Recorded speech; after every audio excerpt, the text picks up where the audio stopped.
লিটন সৌম্যকে নিয়ে অস্ট্রেলিয়ার উদ্দেশ্যে উড়াল দিলেন প্রধান নির্বাচক হাবিবুল বাশার।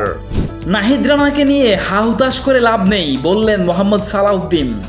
এবার 91 বলে 233 রান করে তাণ্ডব অভিষেক শর্মার, ছক্কাই হাঁকিয়েছেন 25টি। 28 রানে 8 উইকেট হারিয়েও জিএসএল চ্যাম্পিয়ন গায়ানা ওয়ারিয়র্স। শ্রীলঙ্কার বিপক্ষে টেস্ট সিরিজ থেকেও ছিটকে গেলেন জাসপ্রীত বুমরা। সারাদিনে ঘটে যাওয়া ক্রিকেটের দেশি বিদেশি খবরগুলো এক নজরে দেখে নেওয়া যাক।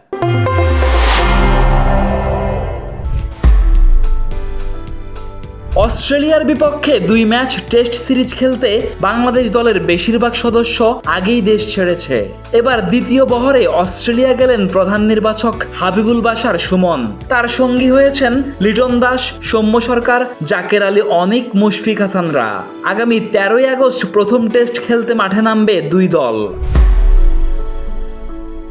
অনেক স্বপ্ন আর আশা থাকলেও অস্ট্রেলিয়ার বিপক্ষে টেস্ট সিরিজে খেলা হচ্ছে না নাহিদ রানার। অন্য অনেকের মতো রানাকে অস্ট্রেলিয়ার মাটিতে ঝড় তুলতে দেখতে না পারার আক্ষেপ এইচপি ইউনিটের কোচ মোহাম্মদ সালাউদ্দিনের। তবে আপাতত এ নিয়ে হাহুতাশ না করে বাকিদের উপর আস্থা রাখার পরামর্শ দিলেন অভিজ্ঞ এই কোচ। তার বিশ্বাস অস্ট্রেলিয়ায় ভালো করবে বাংলাদেশ।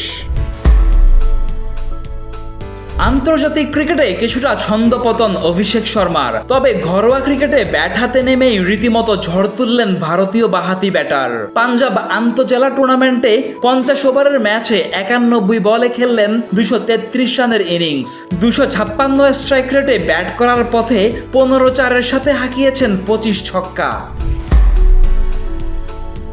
গ্লোবাল সুপার লিগের ফাইনালে ফ্রান্সিসকো ইউনিকর্নসকে মাত্র 86 রানের লক্ষ্য দেয় গায়ানা অ্যামাজন ওয়ারিয়র্স।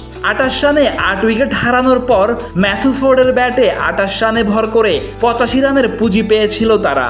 অথচ এই ম্যাচই কিনা 6 রানে জিতল গায়ানা, প্রতিপক্ষকে অল আউট করে দিয়েছে মাত্র 79 রানে। এই নিয়ে টানা 2 শিরোপা জিতল গায়ানা।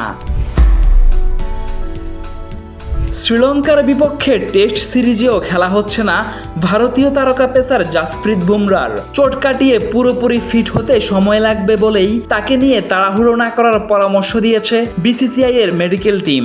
চলতি বছরের শুরুতে অনুষ্ঠিত টি-20 বিশ্বকাপ থেকেই বাঁ হাঁটুতে চোট বয়ে বেড়াচ্ছেন বুমরা। সর্বশেষ ইংল্যান্ডের বিপক্ষে দ্বিতীয় ওয়ানডেতে ফিল্ডিং করতে গিয়ে আবার চোটে পড়লে আবারও ছিটকে যেতে হলো তাকে। ফেসবুক, টুইটার, ইউটিউব সহ সামাজিক যোগাযোগ মাধ্যমে আমাদের ফলো করুন।